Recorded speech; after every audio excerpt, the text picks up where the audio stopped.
Welcome back to CMB Connect, the podcast where we go beyond the designation to connect with the leaders that are shaping the mortgage banking industry today.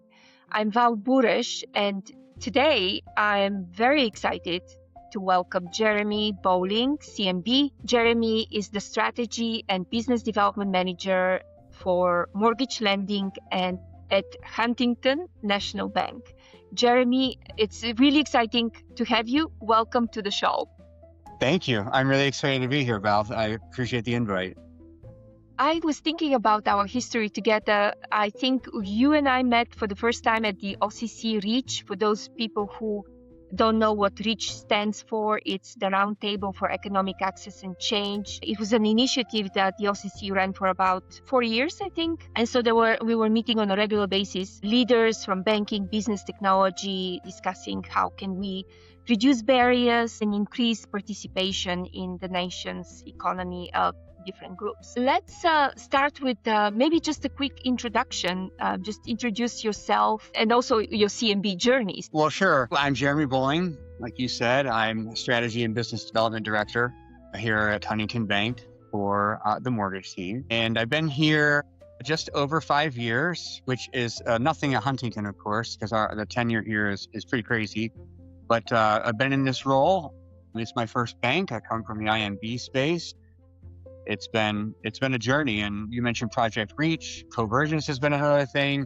Part of my journey to come join the banking industry was to, for better or for worse, learn more about those aspects of community lending, which IMBs do. It's just a different approach and accountability. So CMB, it's been a journey. Like a lot of people, you always say, I wish I'd have done it sooner. Yes, exactly. There's sort of 2 times on the fork for that answer for me. One is professionally, when I left Rocket and went to work for Union Home Mortgage, Bill Cosgrove was chairman of the MBA.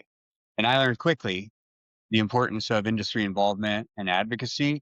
And I looked up to Bill, like a lot of people do. And he's done more for me than anyone, for sure. But he was the first, wow, that's a CMB. I want to be that. I want to be, that involved and respected, but also in the know. And it meant something, at that company, I took for granted how many CMBs and the level of involvement that took place there. Kevin Pisani, Alice Alvey, June Wickham, Don Griffith, Kelly Grillis. I should stop because I'll forget all the CMBs at that one company, but they really inspired me. That was professionally. Personally, it's meant a lot because I always want to be the best. I want to win. I want to be Googled for winning. And being a CMB, I think, represents the best of the best in our industry. But more importantly, what it says about giving back, the mandate of advocacy, having that impact, that matters to me most because of my personal journey. I know homelessness like you do. Unfortunately, part of wrapping it up in a certain time frame was that this year marks 20 years of recovery for me. I was a homeless meth addict for many years, and that was my first exposure enough to market dynamics and foreclosure. I didn't know it at the time, but I wasn't like sleeping on your friend's sofa. I would, break into foreclosed homes and abandoned factories for places to stay. And little did I know that housing would sort of eventually become a passion as part of my path forward, and that stuff being in the rearview mirror. So it meant a lot to me, and a culmination of a couple decades of hard work is an understatement for sure. Yeah. Thank you for sharing this story. I actually did not know the personal part of your story, and I really appreciate you sharing it today. I think sometimes when people go through adversity of any kind, but especially like you did, it really it allows you to look at a space like housing finance in a completely different way. And I can feel it, I can see it, your passion for it. And I'm really happy you joined the CMB Society. I think this network can allow us to achieve a lot individually and collectively, of course. But again, thank you for sharing this story. And I would be remiss, I mentioned a bunch, but Susan Schaefer, actually my sponsor, was the one who tipped me over her story and becoming a CMB I'm really grateful to her and everyone, Val, Teresa Furman and the whole group does such a great job. Being a part of the society has exceeded expectations quite a bit, I can tell you, not only from the impact I see us making collectively, but the relationships you make and the unified front on the advocacy stuff. So it's been awesome. I like also your orientation to be the best. And I want to bring our conversation back to a little LinkedIn exchange we had a few weeks ago. You mentioned on LinkedIn that December 2025 was the best production month for your team. Yeah, And for me, that was really interesting because it's not easy in this market. It has been a flat market in January, generally yeah, speaking, and yeah, definitely not at the end of the year. So I want you to walk us through how did you achieve that success? Was it strategy that led to that success? Was it the market conditions that you exploited, team, yeah. some combination? Well, we're primarily a Midwest lender, so a lot of times the seasonality hits us even harder, right? Now we Mm-hmm, have expanded, and of course today we've expanded all through the South and Florida, but still, that's a dynamic not lost upon us. But I really think when you talk about strategy, a lot of things had coalesced in the second half of the year that were just key areas of focus over the past several years under Carolyn Gorman's leadership since she's taken over. I would shout out, so when we talk about geography, our North Carolina team specifically has just crushed it in their first full year. And so they've overachieved, and that's, been a part of the rising tide that's lifted all boats. And they're doing it organically down there, not through acquisition like other parts. But those key strategic decisions are probably the biggest part. We have made a conscious choice about where we're going to win and how we're going to win in our core footprint with our core customers based on data we have about demographics and consumer behavior in our markets. That's what we're going to focus on, whether it's the product type or the marketing tactics. And some of the tactics behind that focus, a ton of focus on brand marketing, and we've had a whole brand refresh that I think is really kicking in and getting traction at the enterprise level. But we've had some really successful promotions with great resilience, very successful recapture initiatives, which is always a great topic in mortgage industry. But I'd be remiss also, if not foolish, to not mention our operations team did not miss a beat through the summer when a lot of mm-hmm. times, you're lean and you can, contract dates being met can slip a little bit, turn times can slip. CSAT, none of that slipped for us. So I think our operations partners also contributed to the momentum that led us through the end of summer, through the fall, taking solid applications that led to our best funding month of the year in December. That's incredible story, and I will talk more about the strategy piece of how you're approaching mortgage lending, but also you were also mentioning a specific number that you were achieving productivity gains. I think it Oh yeah. was 20% productivity gains. And it seems like this is part of the story, what you were sharing with us, the operations team being on the job. They're doing Yeah. their job. Is that all, or is there anything else to the success story of improving your productivity gains per Yeah, loan I'm officer? glad you brought that up because when I talk about loan officer productivity being up 20% year over year, we typically lead our peer group in Stratmore already for loan officer productivity. And then in addition to that, we aren't talking about like LOs in their second year. We have a very young and vibrant group of loan officers that help. But when you see loan officers that have been here 10, 20, one lady in Michigan, 30 years and have their best month ever, there's got to be something to that, right? It Yeah. wasn't rates and it wasn't inventory.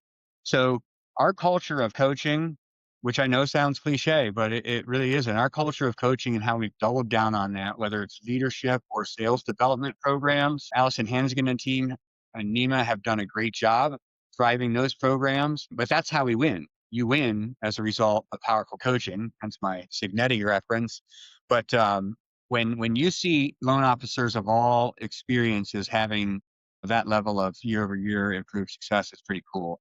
And then, like I mentioned about tools in the first answer, selfishly, you know, putting into place mortgage coach, sales boomerang, credit expert, homebot, or lead. I'm going to miss some, but the last 24 months of sales enablement tools we've given our team are also truly starting to pay off. So between coaching, the tools in our operations team, I'd say that's the trident of success that led to our productivity gains. That's fantastic, and I think it ties up with some of the portion of the conversation that I wanted to spend on strategy in general. I think a lot about strategy, and I have my one of the writers or the thinkers, so to speak. Roger Martin is one of the people I follow and read his books and hear his interviews.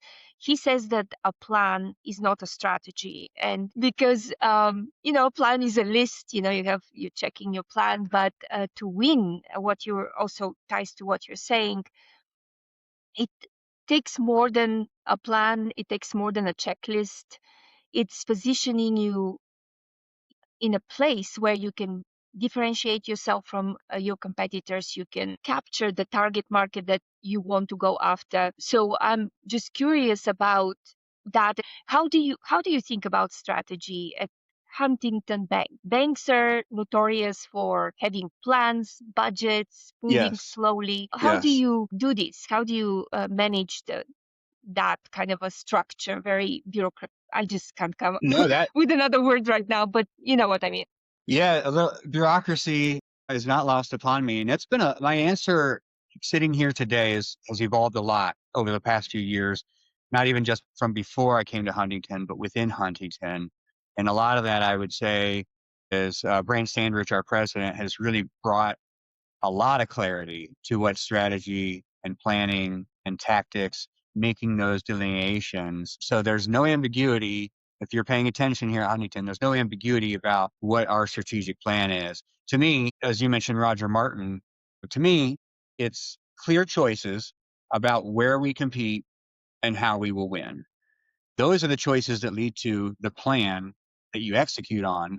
But I think for us in banking, it has become for me about those very clear choices. Also acknowledging where we don't want to play.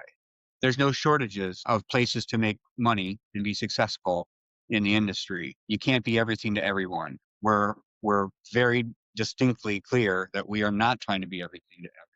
We want to welcome all culturally, but we build a competitive advantage around helping our communities navigate complexity with the mortgage industry.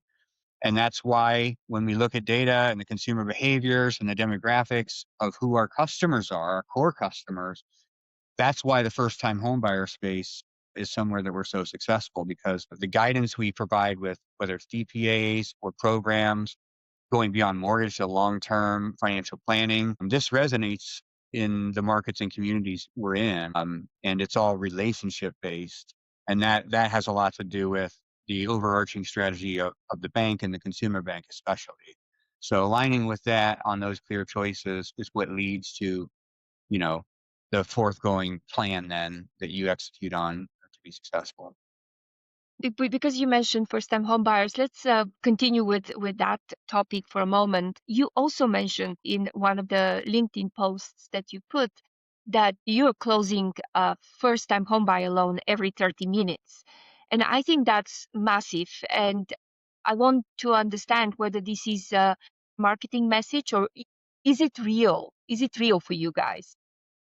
It is real, and I've had to unpack why over the past few years to try and like double down. Let's, you know, what's the reason behind this so that we can, amplify our presence in there. It does start with trust, and so I would say that we are very lucky to be at a brand that has built trust for 160 years in our communities. So, the vast majority of our business is self-sourced.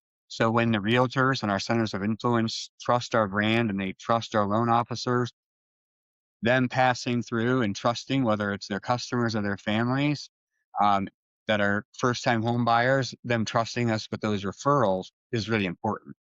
Um, it's also worth noting that the referrals we do get from branches, almost 50% of those are first-time home buyers. Mm-hmm. So the market dynamics certainly help, and the brand trust I think is a huge thing.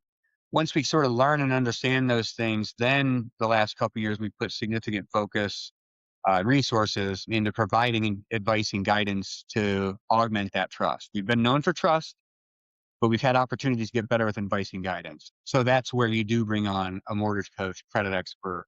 You do a little better job on coaching clinics on what advice and guidance look like to customers. You study it.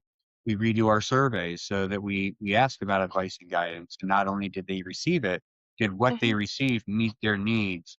And so those investments are built upon the foundational trust and brand message I mentioned. Um, but that's been what's given our team, I think, a level of confidence that this is really a space that we're setting a standard in with first-time homebuyer acquisition. Makes sense. And before I ask you my next question on first-time home buyers, can you level set me on how you define first-time home buyer? Because there are different definitions depending where you are in our society.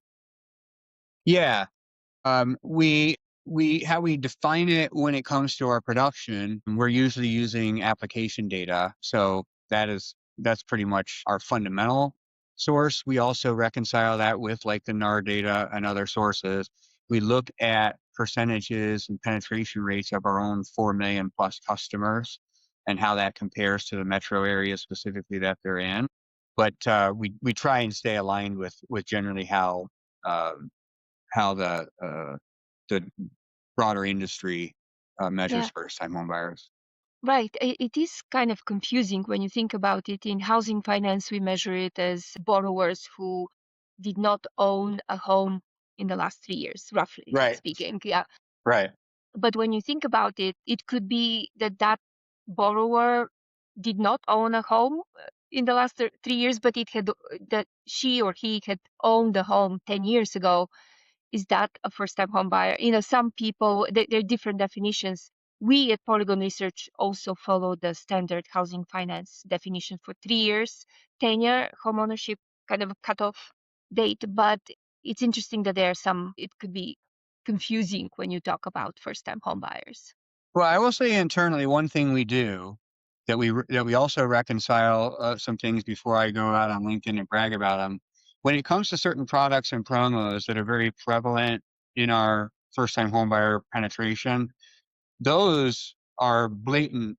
I have not owned a home before. I understand the 1003 and what you're saying from an industry level and don't disagree with those things, but we do reconcile a lot of data with products and programs that require you to be a first time home buyer net new that you get into the counseling and those things. And I don't think that's uncommon in the industry. I think we have a lot of rigor around it.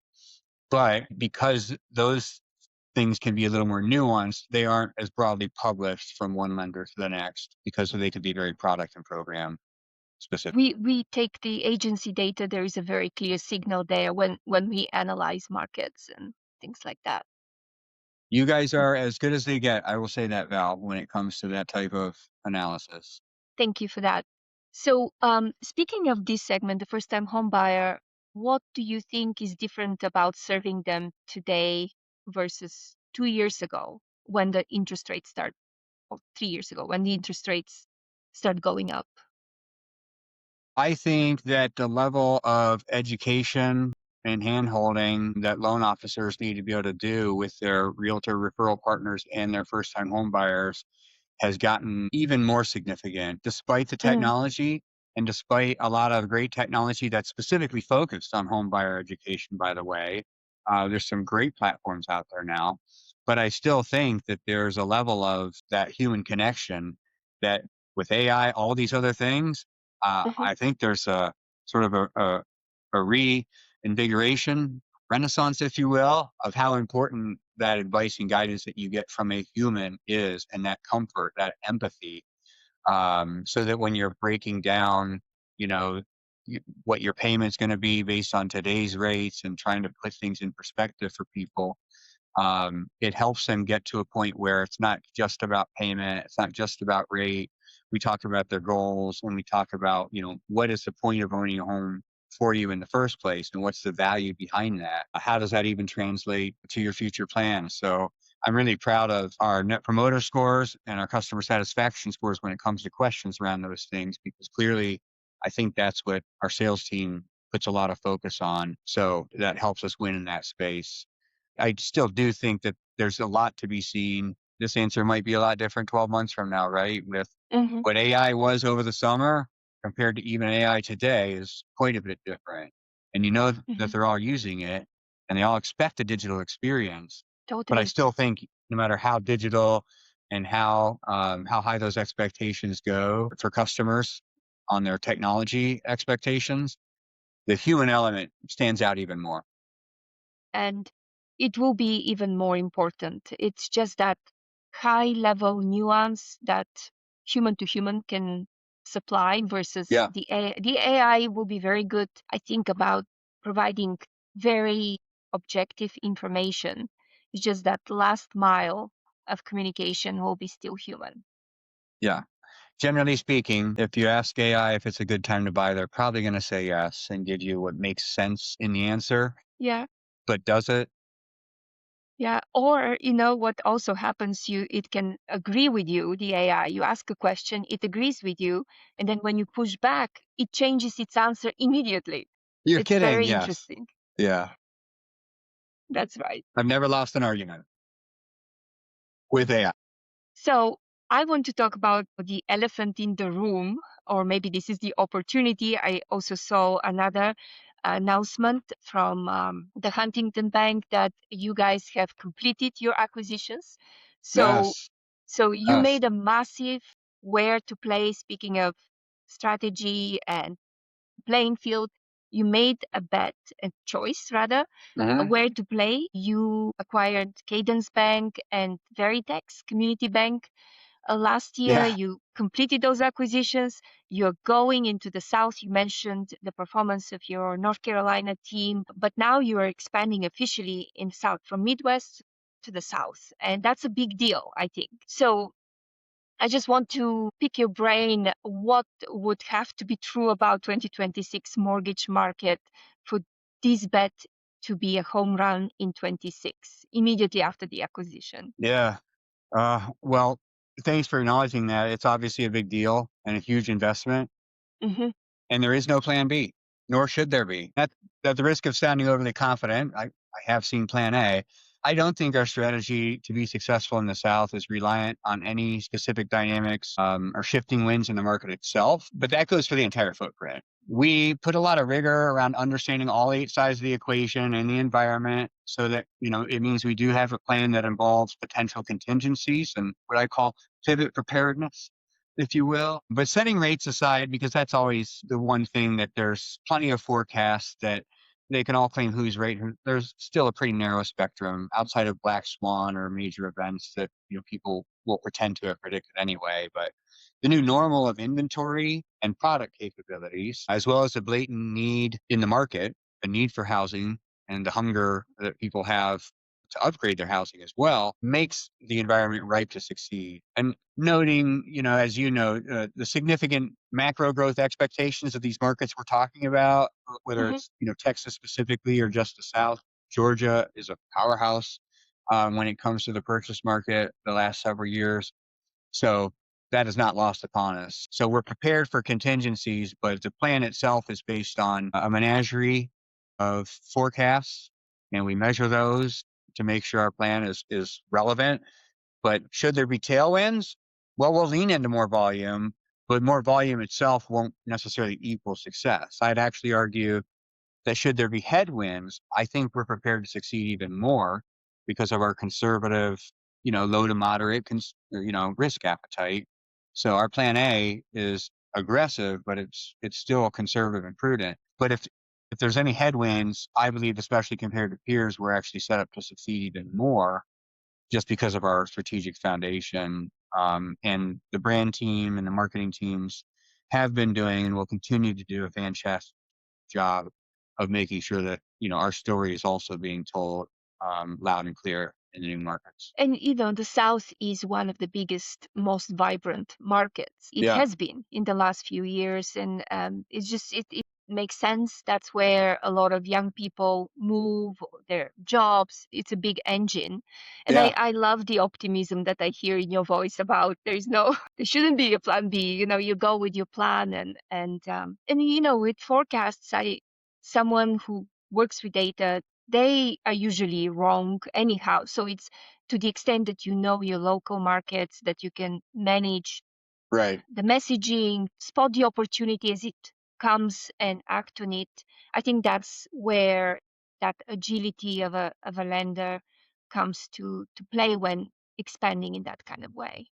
Yes. Yeah, that's very true. There's still directionally, you can't ignore them, but at the same time, especially when they're on the national level, the footprint that you're taking into consideration is a huge factor. So you have to get a little more granular and get inside of your footprint for these growth areas and understand those dynamics. So hopefully no one blames us. We're in the north, but hopefully none of our new Southern contingency takes the weather out on us. We're not sending it down there, I can assure you. But the South certainly has an appeal, year round that's largely weather dependent and a lot less seasonality. So to take those things into account compared to our legacy footprint forecasts and how we think about our current markets, and not just doing it the same way for these new ones, is really important. Thankfully, there's people way smarter than me generally spending time. Oh, I have to ask this because I've seen a very wonderful image that you regularly post on LinkedIn. This is Gatsby. So I've seen Gatsby on your LinkedIn profile so many times. And I want to ask if it is because he's a good luck charm for you for hitting production goals, or truly he's your best friend like dogs are. Yeah, he is my best friend. Other than him, I lived alone for quite some time. But there's a fluffy face and there's a happy-go-lucky demeanor. He is a Yes. fierce advocate for change and fair play. But a lot of times, Val, it's about the tone and the perception and perspective, right? He's a dog. He's fluffy, and he is my best friend. But a lot of times, it's trying to put a little levity or a little smile or a little picture, to add some perspective to sometimes situations that are sticky and volatile and sometimes hostile. I'd like to think that we do a good job in the industry of leaving that, to others, the people I tend to interact with online. We don't deal with that. But using those stories and those images for me is a reflection of sort of my personality in many ways, but it's also meant to sometimes be a bit of a disarming technique, bring the temperature down on what people think. So, you know, uh, does Gatsby literally have an opinion about the credit bureaus and pricing and where our next? Probably not. He's probably worried more about his next treat. But at the end of the day, it goes back to just that perspective and understanding what we do is very important for the economy, for people's retirement, for the homeowners themselves. But at the end of the day, how we treat each other and how we take care of each other, which is a strategy in and of itself, that's still at the core of most of my messaging. And I'd like to think how I carry myself as well. That's beautiful. And I absolutely love seeing Gatsby's pictures. He's perfect. Well, I So appreciate that. Thank you. yeah, let's get back more to the serious stuff. And speaking again of strategy and of your title, your strategy and business development manager.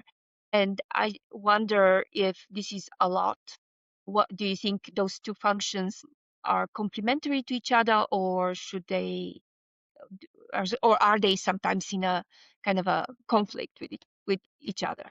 Yeah, it's we've sort of figured it out over the first couple of years when I was Hmm. here about how that would look. It's a pleasure to be able to do both because a lot of times there is a separation there because Hmm. one is a lot more execution related, Yeah.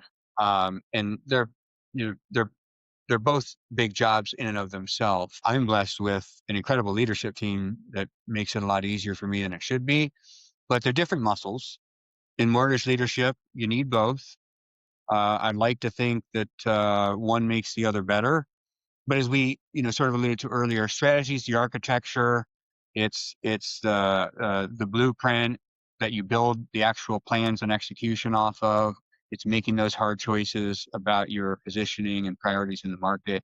To me, business development is the field work, right? It's Yeah. building relationships and partnerships that turn strategic choices into actual business. So I am lucky in my role to have a hand in both. It also feeds my type A engine quite a bit, but it provides me the latitude to have both the line of sight strategically, short, mid, and long term, and then the unique way to interject myself on the business development side. So it's fun to have the opportunity to, you know, have both hands on that steering wheel. Yes, and I think the CMB designation also is helping you with that. It provides definitely input into the strategic one, and the business development side is Yes. networking within the society. Yes. Again, one of the things that you can't be understated, sometimes people hear the word networking and they think of it as entirely social, and that's fine. But in our business, if you're in strategy or business development, there's a lot more to that networking. Yes, you don't want to be a sociopath and only use people for transactional purposes. It's great to get to know people. Some of my best friends have come from the CMB Society, but at the end of the day, these are bright minds, and networking with them can not only turn you on to things that might be early ideas you want to be on the tip of the spear for, data such as yourself, and being able to skate to where the puck is at and where newly mined data and how it's being used, more importantly, are out there. So that networking and that aspect of business development, it can be exhausting, right?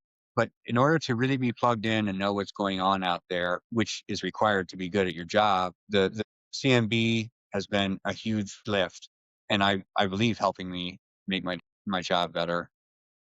Really wonderful to hear that. You mentioned training and development, Mhm. and you're working with the loan officers on that, but how do you stay sharp yourself? Like, for example, do you have any business books, strategy books that you're reading?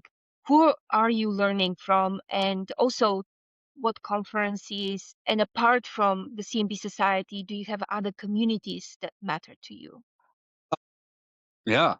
I mean, big into the Ohio MBA and my participation there, but also some local work with Hmm. struggling youth or adults with substance abuse and things. A Habitat for Humanity has become a passion of mine that I'm so blessed to have been asked to join the board. And Cleveland has a great organization, but it's become a very quick passion of mine beyond just an advisor. But I do stay sharp through dedication to routines and discipline, which I need, Hmm. but they are generally centered around reading, learning, and fitness. Mornings, I focus on more brain related games, but also business reading that either teaches me something or inspires me. Recently reread Grit by Angela Duckworth. Amazing book. The science of grit, but also, understanding a little bit more about yourself with some of the interactive parts of the book. I'm now reading Emotional Intelligence by Susan David, which is interesting. Out of the gate, it makes some correlations to Frankel's Man's Search for Meaning, which is very dense. Um, Yes. Oh, I'm early in that. I'll have to come back to you, but it intrigues me about emotional adaptivity and embracing change is a big part of it. But evenings and a lot of other times, I was an English major back when liberal arts were a thing in the 90s, but I like to geek out on fiction usually, very socially satirical stuff in literature. So I've been rereading short stories of David Foster Wallace, who is shamelessly my favorite author. Infinite Jest is his most notable Yes. work. I think there's so much truth in humor and in fiction. Again, it helps me with perspective, which I probably said the word perspective a lot, but it's an important word to me. It helps me with that perspective. But we can learn so much from history. Slaughterhouse-Five, Animal Farm, Candide.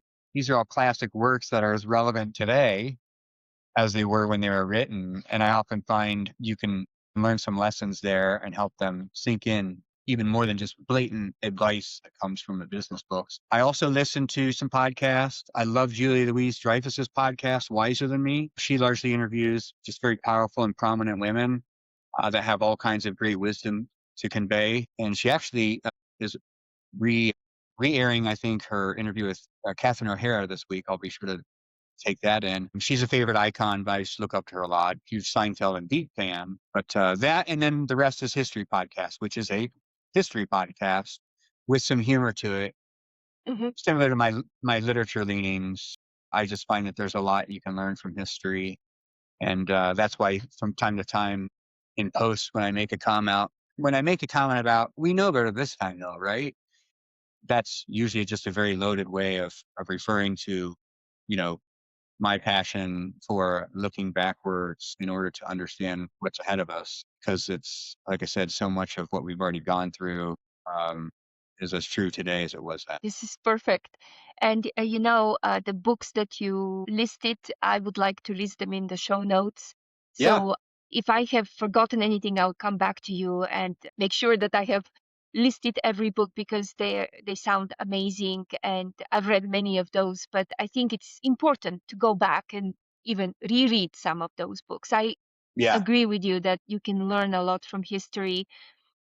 And I think fiction teaches us to be more compassionate, more empathetic to other people, and to put, as you said, things into perspective. yeah. That's interesting you mentioned rereading, because when I said I reread Grit, Range of the Duckworth, it meant so much more to me reading it last year, just because of some life things and where I was compared to the first time I read it. It might as well have been the first time I was reading it. So I think that's really important sometimes. It's not just to get through something to get through it and then move on. Let something sink, but also there are times you want to earmark a book itself and come back to it at appropriate times, and you'll read it quite differently. Thank you for that. And before we go, Jeremy, is there anything you want to leave our listeners with? Well, I would first of all just say the whole CMB plug, which is not a plug. I'm on a mission to thrive more here at the bank, but Bob Mimi and everyone has always been right when it's like, why didn't I do this sooner? I'm so glad I did, and I'm so grateful for the community. But I think we've covered a ton. Well, I think what's mostly top of mind is I would give a little plug for the bank. The blood, sweat, and tears, kudos to thousands of colleagues that have put blood, sweat, and tears into making this expansion, these multiple expansions happen. And we're committed to being the destination of choice for sales and operations staff in the mortgage banking industry at Huntington Bank. So I'll throw that out there. Happy to take it on as a challenge if anyone feels differently, but very proud, grateful to be asked to be able to share a little bit of my story and Huntington's story on your platform. Thank you. And this is perfect ending. Thanks again for being on the CMB Connect, Jeremy. And to everyone who's listening today, if you enjoyed this episode, subscribe wherever you get your podcasts, on Apple, Spotify, YouTube, and leave us a review. It really helps. And share this with someone in the industry who needs to hear this kind of conversation. We are all in this together, this life together, and conversations like this make us better. I'm Val Buresch, and this is CMB Connect. We'll see you next time.